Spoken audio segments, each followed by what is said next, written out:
where the Guru energizes those parts of our body by touching it with the Dhruva grass. So, if possible, before darshan, requesting all the participants to, if at all you are able to get Dhruva grass, you can get it, or do not worry, you can even use your Atmalinga instead. For this process, you can use your Atmalinga also if you do not have Dhruva grass in your area. And if you do not have Atmalinga also, you can use visualization, the power of visualization. You can visualize how those centers are being energized by Swamiji. So now we'll be going through this process, but this process will be again conducted by Swamiji himself during the darshan.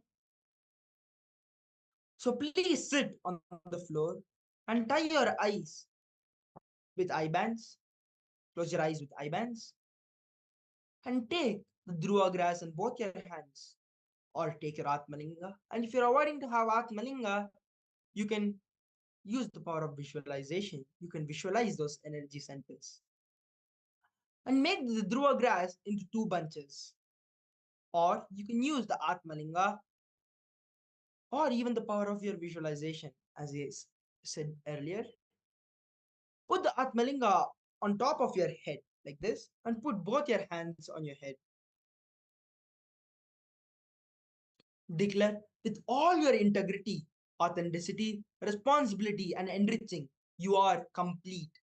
With all the muscle memories, biomemories related to your brain, everything stored in your brain, all your incompletions, whether you know it or not, known or unknown, complete with everything. Whatever is stored in the brain, known or unknown, everything you'll be completing with it. So this is the first step of the process. So we'll be going through this process now.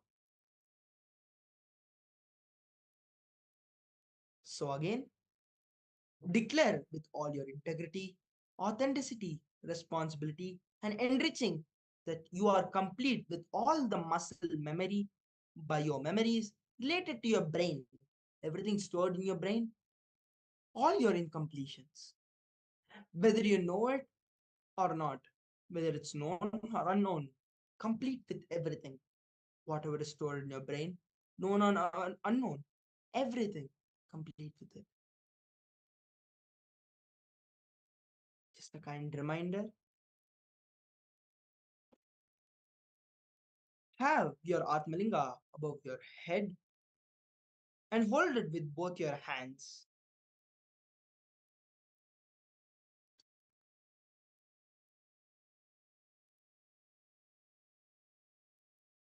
Or if you have the Dhruva grass, take the Dhruva grass in both your hands and make it as 2 bunches and hold it in your hands. And if you do not have both, just visualize the energy center, your brain. Just feel the energy inside yourself. Visualize the energy in your brain.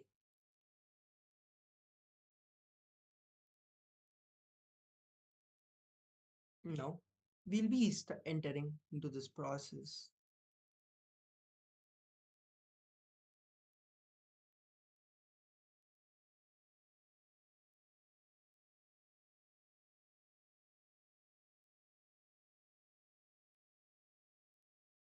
Please do this process intensely.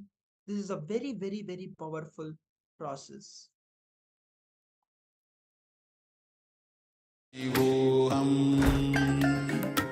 Om Nithyananda Paramashivoham Om Nithyananda Paramashivoham Om Nithyananda Paramashivoham Om Nithyananda Paramashivoham Om Nithyananda Paramashivoham Om Nithyananda Paramashivoham Om